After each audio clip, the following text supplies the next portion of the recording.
Hey there, welcome again to mister Kumar's class channel. आज हम जो वीडियो बना रहे हैं वो हमारा चैप्टर लो स्प्रिंग और उस लो स्प्रिंग का ये सेकंड पार्ट होने वाला है। फर्स्ट पार्ट के ऊपर हमने वीडियो बना दी है जिसके अंदर हमने साहिब जो बच्चा है उसके बारे में हमने डिटेल में पढ़ा था कि किस तरह से उसकी कंडीशन थी और एट लास्ट वो अपनी मर्ज़ी का मालिक नहीं रहा, किसी और के टी स्टॉल पर काम करने लग गया। ये तो उसकी कहानी है, लेकिन यहाँ पर क्या कहानी है, मुकेश की कहानी है। जो मुकेश एक दूसरा बच्चा है, लेकिन उसमें और इसमें कुछ डिफरेंस है। वो डिफरेंस क्या है वो देखते हैं। ये स्टार्टिंग में एक लाइन लिखी हुई है, I want to drive a car. ये फ़र्क है। ये बच्चा भी गरीब है लेकिन ये क्या चाहता है, इसके एम्बिशंस बड़े हैं, इसके सपने बड़े हैं। ये कहता है कि मैं एक कार को ड्राइव करना चाहता हूँ, ड्राइवर बनना चाहता हूँ। Mukesh insist on being his own master.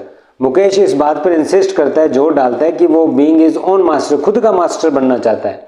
जबकि हमने पीछे वाले पार्ट में साहिब के बारे में क्या देखा कि वो किसी और के टी स्टॉल पर काम करने लगा और उसके खुद का जो ओनरशिप होता है या एक जो खुद का मालिक होता है वो अब नहीं रहा था। उसकी एक केयर फ्री लुक जो था उसके चेहरे से ख़त्म हो गया था। लेकिन यहाँ मुकेश के साथ कुछ डिफरेंस है, वो ये कि वो अपनी मर्जी का मालिक बनना चाहता है। तो इसीलिए वो कहता है कि I will be a motor mechanic. He announces, वो अनाउंस करता है, घोषणा करता है, बताता है कि वो एक मोटर मैकेनिक बनना चाहता है। अब मोटर मैकेनिक बनेगा यानी कार का मैकेनिक बनेगा तो वो ड्राइवर भी बनना चाहता है, दोनों काम एक साथ ही होंगे। तो इसमें कंफ्यूज नहीं होना कि वो ड्राइवर बनना चाहता है या मोटर मैकेनिक बनना चाहता है, क्योंकि आगे चैप्टर में आने वाला है ऐसा कि वो ड्राइवर भी बनना चाहता है। तो दोनों बातें कैसे होंगी, एक साथ ये काम कर सकते हैं। Do you know anything about cars I ask. तो हमारी ऑथर जो है एनीस जो, वो कहती है कि क्या तुम्हें कुछ भी मालूम है कार्स के बारे में, क्योंकि तुम तो गरीब आदमी हो, तुम्हारे पास साइकिल भी नहीं होगी, कार के बारे में तुम्हारे एम्बिशंस हैं, तो तुम्हें कार के बारे में कुछ भी मालूम है क्या। I will learn to drive a car, he answers, और looking straight into my eyes, सीधा मेरी आंखों में देखते हुए कहता है। आंखों में देखने का मतलब कॉन्फिडेंस है उसके अंदर। वो कहता है कि आई विल लर्न, अगर मुझे कार के बारे में ज़्यादा नहीं पता है तो क्या हो गया, मैं सीख लूँगा। वो ऐसा आंसर करता है। His dream looms like a mirage amidst the dust of streets that fill his town Firozabad famous for its bangles. उसका ये जो ड्रीम है ना, जो सपना है एक मैकेनिक बनने का, लूम्स लाइक अ मिराज, वो ऐसे मंडराता रहता है जैसे मिराज होता है। मिराज क्या है, amidst the dust of streets, वो भी धूल से भरी हुई गलियों के बीच में। मिराज क्या होता है, एक कंडीशन है जिसको मर्ग तृष्णा भी कहते हैं। गर्मियों के अंदर कभी सड़कों पर दूर देखते हैं कि सड़क के ऊपर पानी सा दिखाई देता है, लेकिन जैसे जैसे हम नज़दीक जाते हैं वो गायब हो जाता है। वैसा ही है, यानी ऐसे पानी से कभी प्यास नहीं बुझ सकती। तो इस गरीब बच्चे के लिए इसका सपना जो है मिराज जैसा ही है। पता नहीं कहाँ पूरा कर पाएगा या नहीं कर पाएगा, वो भी कहाँ देख रहा है वो सपना। Dust of streets that fill his town Firozabad, Firozabad से ये लड़का, फिरोजाबाद की गलियाँ जो मिट्टी से भरी हुई है, उस मिट्टी से भरी हुई, धूल से भरी हुई गलियों के अंदर वो इस तरह का ख्वाब देख रहा है। और वो फिरोजाबाद जो फेमस फॉर इट्स बैंगल्स, अपने बैंगल्स के लिए फेमस है। फिरोजाबाद जो जगह है वो बैंगल मेकिंग, जो कांच की चूड़ियाँ बनाते हैं, उसके लिए बहुत फेमस है।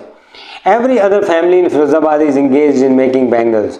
हर दूसरा परिवार फिरोजाबाद के अंदर बैंगल मेकिंग बिजनेस के अंदर लिप्त है, उसके अंदर लगा हुआ है, क्योंकि वहाँ गरीब लोग ही हैं, उन सभी के पास एक ही काम है करने लायक, वो है बैंगल मेकिंग फैक्ट्रीज में काम करना। It is the centre of India's glass blowing industry, और ये फिरोजाबाद ग्लास ब्लोइंग इंडस्ट्री, क्योंकि ग्लास कांच को जो भी शेप दी जाती है उसको ब्लो किया जाता है, उसको फूंक मार के हवा दे के करते हैं। तो ग्लास ब्लोइंग इंडस्ट्री का ये हब है, सेंटर है, where families have spent generations working around furnaces, जहाँ बहुत सी फैमिलीज ने अपनी जनरेशन, कई पीढ़ियाँ बिता दी इन फैक्ट्रीज के अंदर काम करते हुए, वो भी फर्नेसेस के पास में। तो फर्नेसेस, भट्टियों के पास में काम करते हुए उनकी उम्रें निकल गई।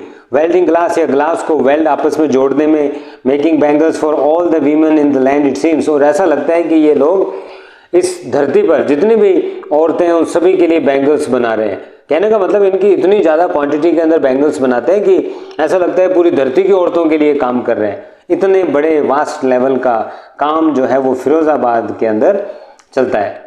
मुकेश फैमिलीज अमंग देम, और मुकेश का परिवार भी उन्हीं फैमिलीज में से एक है जो फिरोजाबाद के अंदर बैंगल मेकिंग का काम करता है। None of them know that it is illegal for children like him.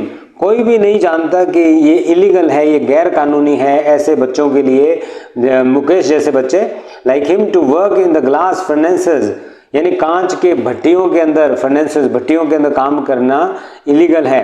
With high temperatures, वो भी वहाँ जहाँ पर बहुत ज़्यादा टेम्परेचर हाई रहता हो। In dingy cells without air and light, ऐसी डिंगी बदबूदार छोटी छोटी अंधेरे वाली सेल्स यानी काल कोठरियाँ, कमरे जिसमें ना तो एयर आती है ना ही लाइट आती है, क्योंकि ग्लास का काम है ना, कांच को ग्लो करना होता है। जब वो गर्म होता है तो अंधेरे में ये काम ज़्यादा अच्छा होता है। तो ऐसे कमरे में छोटे छोटे डिंगी सेल्स के अंदर काम करना बच्चों को बिल्कुल भी काम नहीं करना चाहिए, इलीगल है, लेकिन कोई नहीं जानता ये काम। That the law if enforce, अगर इस लॉ को, कानून को एनफोर्स किया जाए, एनफोर्स का मतलब मजबूती के साथ लागू किया जाए, कुड गेट हिम, तो इससे ना सिर्फ Mukesh and all those 20,000 children out of the hot furnaces where they slog their day light hours, यानी 20,000 दूसरे बच्चे जो हैं out of the hot furnaces, वो हॉट फर्नेसेस से बाहर आ जाएंगे। Where they slog their day light hours, जहाँ वो अपने डे लाइट आवर्स बिता देते हैं अंधेरे के अंदर। यानी डे लाइट में बाहर तो रोशनी होगी, लेकिन ये अंधेरे वाली काल कोठरियों में अपना पूरा टाइम बिता देते हैं।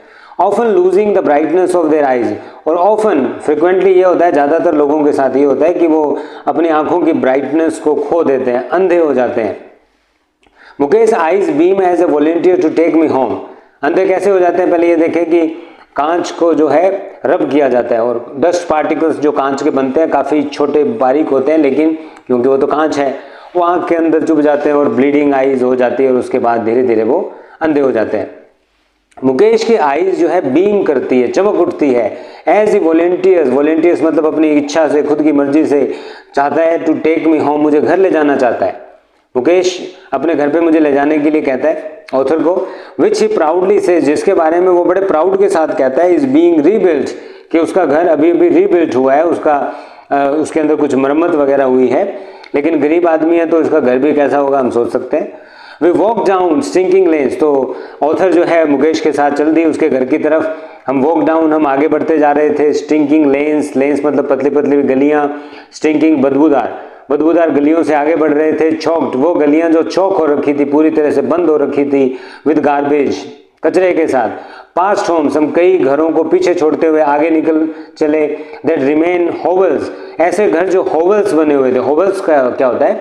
छोटे छोटे बेढंगे गंदे घर जो दिखने में बिल्कुल सुंदर ना हो, जैसे काल कोठरी टाइप, ऐसे ना झुग्गी झोंपड़ी टाइप, ऐसे कच्चे घर जो मिट्टी कीचड़ से बने होते हैं, ऐसे छोटे छोटे घरों को हम पीछे छोड़ते हुए आगे निकल चले। विद क्रम्बलिंग वॉल्स, ऐसे घर जिनकी दीवारें जो थी क्रम्बलिंग, लड़खड़ाती हुई, टूटती हुई, यानी कहीं से कोई ईंटें गिर रही है, कहीं से उसका प्लस्तर गिर रहा है, ऐसे टूटती हुई दीवारें थी। वूबली डोर्स, और जिनके दरवाजे भी वूबली, लड़खड़ाते हुए दरवाजे थे, जैसे लोहे के गेट्स होते हैं, लड़खड़ाते हुए भी अभी गिरेगा बस, इतने खराब कंडीशन में। नो विंडोज, ऐसे घर जिनमें विंडोज नहीं थी। Crowded with families of humans, और उसके अंदर भीड़, क्राउडेड पूरी थी घरों के अंदर। किसकी फैमिलीज से? ह्यूमन फैमिली से, यानी इंसान भी उसके अंदर 10-10, 15-15 भरे रहते हैं। एंड एनिमल्स, और जानवर भी उन्हीं छोटे छोटे घरों में डाल रखे होते हैं, दूध वगैरह के लिए, काम चल जाए उसके लिए, राइट। को existing in a primitive state, और ये इंसान और एनिमल्स एक साथ मिलकर को एग्जिस्ट होता है जब एक साथ आप स्टे कर पाते हैं, है ना, जी पाते हैं, जीवन यापन कर पाते हैं। इन अ प्रिमिटिव होता है प्राचीन टाइम में जब हम गुफाओं में रहते थे तो इंसान और जानवर एक साथ ही रहते थे। वैसी ही स्टेट के अंदर आज भी यहाँ पर इंसान और जानवर छोटे छोटे घरों के अंदर पूरी भीड़ के साथ रहते हैं। कहने का मतलब बहुत ज़्यादा भीड़ रहती है। It stops at the door of one such house, फिर आखिरकार मुकेश ऐसे ही किसी घर के डोर के सामने रुक जाता है। बैंग्स अ वूबली आयरन डोर, और वो क्या करता है, उस घर के बाहर एक वूबली लड़खड़ाता हुआ आयरन डोर था, उसको बैंग्स, है ना, बैंग करता है विद हिज फुट, अपने पैर के साथ जोर का झटका देता है। एंड पुशेस इट ओपन, और वो जोर का धक्का देके उस गेट को खोलता है। We enter a half built shack, और उसके बाद हम कहाँ पहुंचे? एक हाफ बिल्ट, आधा बना हुआ शेक के बीच में पहुंचे। शेक का मतलब ये क्या होता है? एक ऐसा ही कच्चा घर, झोपड़ा कह सकते हैं अपने, तो कच्चा घर ही था मुकेश का, ऐसे घर में हम एंटर हुए। In one part of it, और उस झोपड़े के एक साइड में thatched with dead grass, thatch का मतलब ढेर लगा हुआ था, किसका? डेड ग्रास मतलब सूखी हुई घास, सूखी हुई घास का ढेर पड़ा हुआ था जानवरों के लिए। इज अ फायरवुड स्टॉप, वहीं पर फायरवुड लकड़ी से जलने वाला एक चूल्हा था। ओवर विच, और जिसके ऊपर विच सिट्स बैठा था, बैठे का मतलब पड़ा था। A large vessel of sizzling spinach leaves, बड़ा सा एक वेसल बर्तन पड़ा था जिसके अंदर स्पिनच पालक के पत्ते जो थे वो सिजलिंग उबल रहे थे, कहने का मतलब खाना बन रहा था। ऑन द ग्राउंड, और वहीं पास में ग्राउंड पर लार्ज एल्यूमिनियम प्लेटर्स, एक बड़ा सा एल्यूमिनियम का एक बड़ी प्लेट पड़ी थी जिसमें हो सकता है बड़े जैसे पतीले का ढक्कन होता है वैसा कुछ था। और मोर चॉप वेजिटेबल, जिसके ऊपर और भी ज़्यादा वेजिटेबल को चॉप करके रखा हुआ था। A frail young woman is cooking the evening meal for the whole family.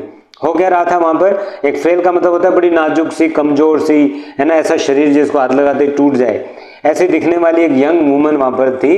Is cooking the evening meal for the whole family, वो पूरे परिवार के लिए इवनिंग का मील तैयार कर रही थी।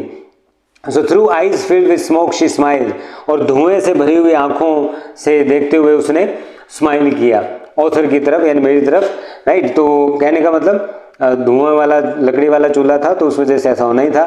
She is the wife of, असल में वो है कौन? वो जो औरत है जो कमज़ोर बॉडी की है, असल में वो वाइफ है किसकी? जो मुकेश है उसके बड़े भाई की, यानी कहने का मतलब इसकी भाभी है। ओल्डर इन ईयर्स, जो वैसे देखने में देखा जाए तो ईयर्स में ज़्यादा बड़ी नहीं है ना, जो उम्र में ज़्यादा बड़ी नहीं है, but she has begun to command respect as the bahu, लेकिन घर के अंदर बहू के तौर पर उसको रिस्पेक्ट मिलना शुरू हो गई है और वो कमांड भी करती है। The daughter in law of the house, क्योंकि वो इस घर की बहू है। Already in charge of 3 man, पहले से ही घर के अंदर 3 आदमियों का चार्ज उसने संभाला हुआ है। 3 आदमी है उस घर के अंदर है। कौन कौन से हैं वो? हर हस्बैंड, उसका पति है, मुकेश है, और देयर फादर, और उनके फादर यानी इस लड़की के ससुर हैं। यानी घर में औरतें भी हैं लेकिन 3 आदमी तो इस घर में है। When the older man enters, जब कभी भी इस घर का बूढ़ा आदमी जो older man यानी इसके ससुर घर में एंटर करते हैं, she gently withdraws, बड़े आराम से gently बिना कोई शोर शराबा किए withdraws, वहां से पीछे हट जाती है। बिहाइंड द ब्रोकन वॉल, एक टूटी हुई दीवार है, उस दीवार के पीछे चली जाती है। And brings a veil closer to a face, और अपने वेल घूंघट को अपने फेस के क्लोजर ले आती है, ब्रिंग कर लेती है, यानी घूंघट खींच लेती है, अपना चेहरे पर घूंघट कर लेती है। एज कस्टम डिमांड, जैसा कि कस्टम रिवाज जो है डिमांड करता है, जैसा कि रिवाज होता है। Daughter in law must wear their faces before male elders, क्या रिवाज है कि घर की जो डॉटर इन लॉज होती है, जो बहुएं होती है, मस्ट वेयर देयर फेसेस, उन्हें अपना फेस घूंघट में करना होता है, बिफोर मेल एल्डर्स, अपने घर के बड़े एल्डर्स के सामने। In this case the elder is an impoverished bangle maker, और इस केस में, इस कहानी में ये कौन है ओल्डर मैन? एल्डर मैन कौन है? ये इम्पॉवरिश्ड बैंगल मेकर है। इम्पॉवरिश्ड, गरीबी की हालत वाला एक दुखियारा बेचारा, बैंगल मेकर ही है। कहने का मतलब फिरोजाबाद में सभी यही काम करते हैं, तो ये भी कौन है? ये गरीब बैंगल मेकर ही है ना। इसने भी बैंगल मेकिंग का काम किया लेकिन गरीब का गरीब ही रहा।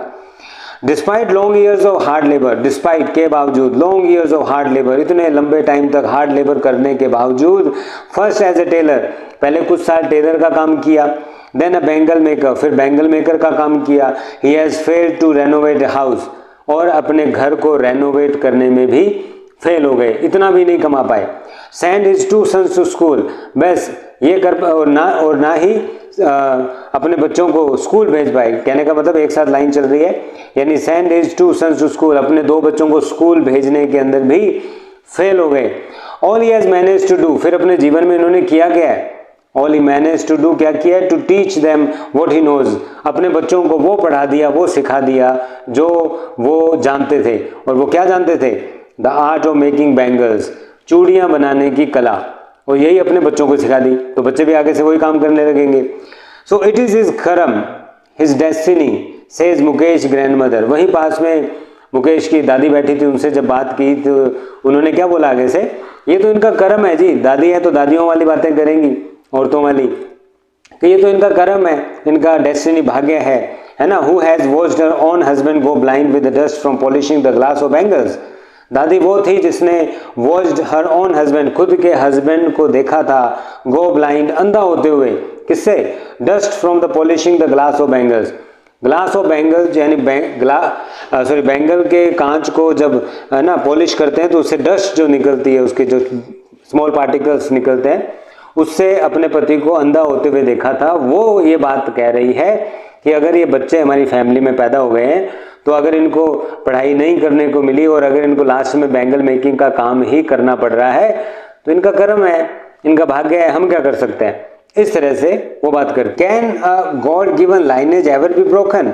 तो दादी आगे से कहती है कि क्या भगवान के द्वारा डिसाइड की हुई लाइनेज, मान लो कि भगवान ने एक लाइन खींच दी हो, क्या भला कोई भगवान के द्वारा लाइन खींची गई हो, भगवान ने डिसाइड किया है, उसको कोई ब्रोकन तोड़ सका है क्या? शी इम्प्लाइज, वो इस बात पर जोर देकर कहती है। Born in the caste of bangle makers, अगर ये बच्चे बैंगल मेकर्स की कास्ट में, परिवार में अगर पैदा हो गए हैं, they have seen nothing but bangles, तो इन लोगों ने अपने जीवन में बैंगल्स के अलावा और कुछ नहीं देखा। कहाँ कहाँ देखी है बैंगल्स? इन द हाउस, इनके घरों के अंदर बैंगल्स देखी है। इन द यार्ड, घर के आंगन में भी बैंगल्स देखी है। इन एवरी अदर हाउस, हर दूसरे घर में बैंगल्स देखी है। एवरी अदर यार्ड, हर दूसरे घर के आंगन में बैंगल्स देखी है। एवरी स्ट्रीट इन फिरोजाबाद, और फिरोजाबाद की हर एक गली के अंदर इन्होंने बैंगल्स के अलावा कभी कुछ नहीं देखा।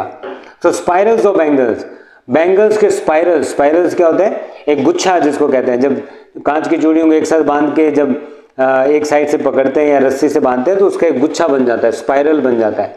तो ऐसे स्पाइरल बैंग है ना, स्पाइरल इस तरह का स्पाइरल बन जाता है, राइट। ऐसे देखें कैसे कैसे कलर के, सनी गोल्ड कलर की चूड़ियाँ, पैडी ग्रीन, धान जैसी हरी चूड़ियाँ, royal blue colour, pink colour, purple colour, every colour born out of the 7 colours of the rainbow. और एक इंद्रधनुष के 7 कलर से जितने भी कलर्स पैदा होते हैं, हर उस कलर की बैंगल्स इन्होंने फिरोजाबाद के अंदर देखी है। लाई इन माउंट्स, वो बैंगल्स जो लाई पड़ी रहती है माउंट्स, ढेर में, ढेर लगे होते हैं चूड़ियों के। इन अनकैम्प्ड यार्ड्स, ऐसे यार्ड्स, ऐसे आंगन जो अनकैम्प्ड है। अनकैम्प्ड का मतलब जिसकी कोई देखभाल नहीं करता, ऐसे ही छोड़े हुए हैं। और उन बैंगल्स, उस यार्ड्स के अंदर इन ऐसी चूड़ियों के ढेर लगे हुए हैं। Are piled one on 4 wheeled hand carts, और इस तरह की चूड़ियों के पाइल ढेर लगे हुए हैं 4 व्हील्ड, 4 पहियों वाले हैंड कार्ट्स, जो ठेला होता है, सब्जी वाला ठेला जैसे होता है, उनके ऊपर भी चूड़ियों के ढेर लगे हुए हैं। पुश्ड बाय यंग मैन, जिनको कौन पुश करते हैं, कौन चलाता है उन हैंड कार्ट्स को? यंग मैन चलाते हैं। Along the narrow lens of the shanty town, इस शैंटी, छोटे गंदे भद्दे पतली पतली गलियों वाले, इस नैरो लेन्स का मतलब पतली गलियों वाले टाउन के अंदर घूमते रहते हैं, चूड़ियाँ बेचते रहते हैं। तो कहने का मतलब यहाँ पर हर जगह चूड़ियों के अलावा आपको और कुछ भी दिखाई नहीं देने वाला। एंड इन डार्क हटमेंट्स, इसके अलावा और क्या होता है? फैक्ट्रीज में काम करते हैं वो तो करते ही हैं, उसके अलावा डार्क हटमेंट्स, हटमेंट्स होता है छोटी मोटी झोंपड़ियाँ, छोटी छोटी झोंपड़ियाँ जिसमें छोटे छोटे कमरे हों, उसके अंदर next two lines of flames of flickering oil lamps. Oil lamp जो होते हैं ना, जो ऑयल से जलते हैं, पुराने टाइम में होते थे, उसकी जो लाइट होती है वो फ्लिकर करती रहती है, ऐसे मूव करती रहती है, स्टेबल नहीं होती। तो उन फ्लिकरिंग लाइट्स के फ्लेम्स के सामने नेक्स्ट टू मतलब होता है सामने, लाइन लगी होती है। किसकी? कहने का मतलब एक झोंपड़ी के अंदर लैंप लगाए होते हैं 5-10, और उन लैंप की लाइन के सामने एक और लाइन लगी होती है। किसकी? है ना, उसके सामने क्या? सिट बॉयज एंड गर्ल्स, लड़के और लड़कियां बैठते हैं, विद फादर्स एंड मदर्स, अपने फादर और मदर्स के साथ, welding pieces of coloured glass. क्या करते हैं?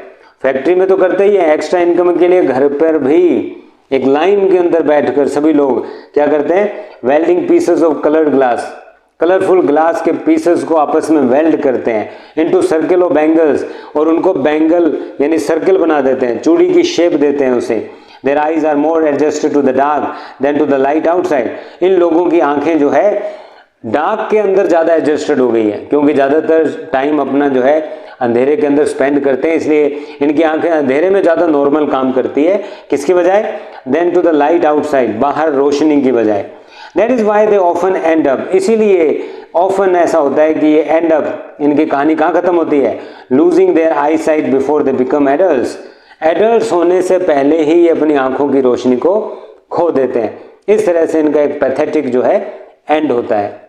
सविता, अ यंग गर्ल, और उसी घर के अंदर वहीं पर पास में एक सविता नाम की लड़की है, अ यंग गर्ल है, इन अ ड्रैप, पिंक ड्रेस। ड्रैप का मतलब जो फेडेड फीकी हो जाती है, पुरानी ड्रेस पहनी है उसने पिंक कलर की, sits alongside an elderly woman, वो एक उम्रदराज एल्डरली वुमन के पास में बैठी थी, soldering pieces of glass, glass के टुकड़ों को आपस में सोल्डरिंग कर रही थी, वेल्ड कर रही थी।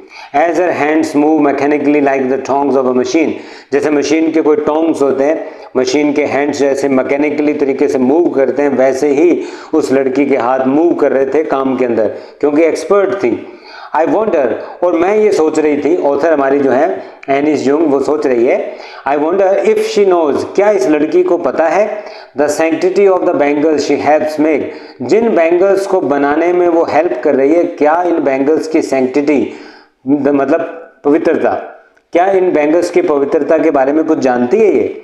इट सिंबलाइजेज, क्यों, क्योंकि जो चूड़ियाँ होती है वो सिंबलाइज करती है किसको, एन इंडियन वुमन सुहाग, एक भारतीय औरत के सुहाग को सिंबलाइज करती है चूड़ियाँ। ऑस्पिशियसनेस इन द मैरिज, जिसमें चूड़ियों की मैरिज के अंदर खास करके बहुत बड़ी ऑस्पिशियसनेस रहती है, यानी वो शुभ मानी जाती है। It will dawn on her suddenly, और एक दिन क्या होगा, अचानक से ये इसके ऊपर डॉन का मतलब डाल दी जाएंगी, थोप दी जाएंगी।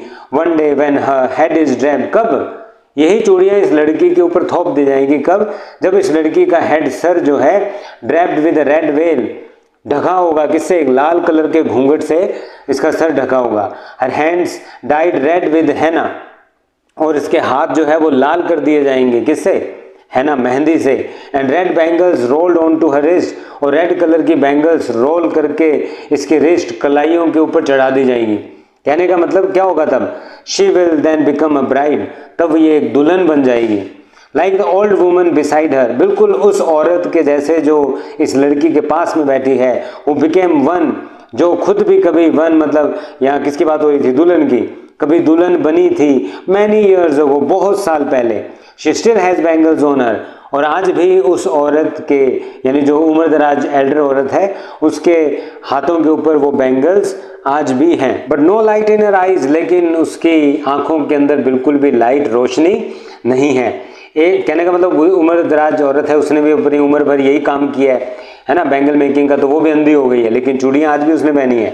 एक वक्त शेर भर खाना भी नहीं खाया, शी सेज, वो कहती है कि मैंने कभी एक वक्त शेर भर, शेर मतलब कुछ क्वांटिटी है, पुराने टाइम में यूज़ होती थी, शेर भर तक अनाज भी मैंने कभी पेट भर के नहीं खाया। In a voice drained of joy, ऐसी आवाज़ में कहा जो ड्रेन्ड ऑफ जॉय, जॉय से ड्रेन्ड, खाली थी, बिल्कुल भी उसकी आवाज़ में जॉय नहीं था। She has not enjoyed even one full meal in her entire life time, इस औरत ने अपने पूरे जीवन में कभी भी फुल पेट भर के मील जो है कभी भी इंजॉय नहीं किया था, इतनी गरीबी है। दैट्स व्हाट शी हैज़ रीप्ड, यही है जो उसने आज तक बोया है, राइट। तो इसको बोलते हैं as you sow so shall you reap, जैसा बोओगे वैसा काटोगे। कहने का मतलब आज तक की उसने यही कमाई की है, कभी पेट भर के खाना भी नहीं खा सकी। हर हस्बैंड, और उसके जो हस्बैंड है, an old man with a flowing beard, जो कि एक ओल्ड मैन है जिसकी फ्लोइंग, लहराती हुई दाढ़ी है, काफ़ी बड़ी दाढ़ी है, सेज, कहते हैं I know nothing accept bangles, क्या कहते हैं कि मैं बैंगल्स के अलावा और कुछ नहीं जानता। All I have done is make a house, मैंने अपने जीवन में जो किया है काम, वो क्या किया है, मेक अ हाउस, एक घर बनाया है, for the family to live in, जिसमें मेरा परिवार रह सके, बस। लेकिन हियरिंग हिम, उसकी ये बात सुनकर, वन वॉन्डर्स, कोई भी ये सोचेगा, if he has achieved what many have failed in their life time, अगर इस आदमी ने अपने जीवन में वो अचीव कर लिया जिसको अचीव करने में बहुत से लोग अपने लाइफ टाइम के अंदर फेल हो गए। He has a roof over his head, कम से कम इसके सर पर छत तो है, बहुत से लोगों को तो ये भी नसीब नहीं हुआ, right. So the cry of not having money, ये जो क्राई मतलब रोना धोना जो है, चीख पुकार जो है किसकी, कि पैसे नहीं है, पैसे नहीं है, पैसे नहीं है। Do anything except carry on the business of making bangles, right. Having money, not having money to do anything, हाँ, कुछ भी नया काम करने के जो एक पैसे की जरूरत होती है, इसका जो रोना धोना है। Carry on the business of making bangles, not even enough to eat rings in every home, right. यानी कुछ भी नया काम करने की बात जो है, या फिर carry on the business of making bangles, है ना, या फिर इसी बैंगल मेकिंग के बिजनेस को हम ऐसे ही चलाते रहें। Not even enough to eat, हमारे लिए खाने को भी कुछ नहीं है पर्याप्त। रिंग्स इन एवरी होम, ये जो रोना धोना है कि पैसे नहीं है, यही वाला काम करते रहेंगे क्या, खाने को कुछ नहीं है। ये रोना धोना, रिंग्स का मतलब सुनाई देता है, बजता है। एवरी होम, हर घर से यही आवाज़ सुनने को मिलती है। The young man echo the lament of their elders, जो गांव के यंग मैन हैं वो क्या करते हैं, अपने एल्डर्स का, लेमेंट का मतलब होता है दुख, विलाप गीत, रोना धोना, उसको एको करते हैं, गुंजाते हैं। एको कैसे होता है, यानी इनके एल्डर्स भी रोते रहते थे, अब ये इनके आगे वाले बच्चे रो रहे हैं, यंग मैन, तो वो एको हो रहा है, ऐसा लग रहा है। वो भी उन्होंने जीवन में कुछ नहीं किया, हमेशा कर्ज में रहे, ये भी कर्ज में है।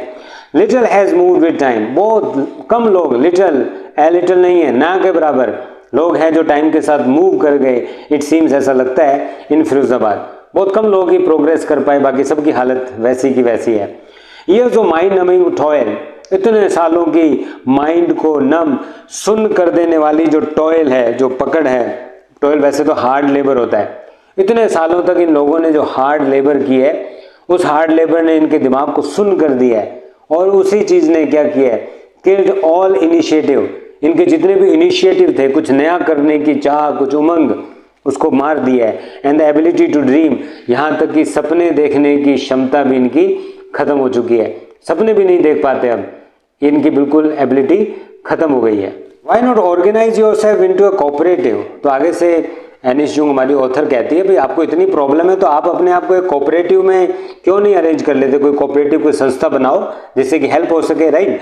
सो I ask a group of young man, मैंने एक यंग मैन के ग्रुप से पूछा, who have fallen into the vicious circle, जो एक विशियस मतलब बुरे, इविल, एक इविल सर्किल में फंस गए थे, चक्कर में पड़ गए थे, किसके, मिडिल मैन, बिचौलिए, वो ट्रैप देयर फादर्स, जिन्होंने इनके फादर्स को भी फंसाया था, एंड फोर फादर्स, और उनके फादर को भी फंसाया था।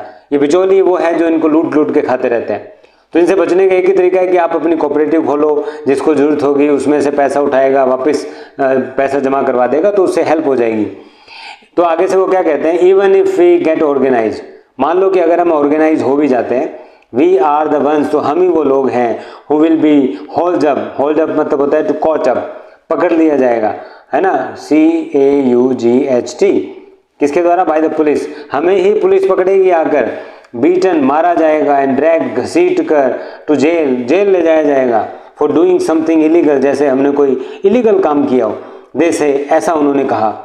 There is no leader among them, ऐसा क्यों है कि इनके साथ इतना अत्याचार होता है, क्योंकि उनके बीच में कोई भी लीडर नहीं है, लीडर नहीं होगा तो ऐसा ही होगा। No one who could help them, कोई ऐसा नहीं है जो उनकी मदद कर सके।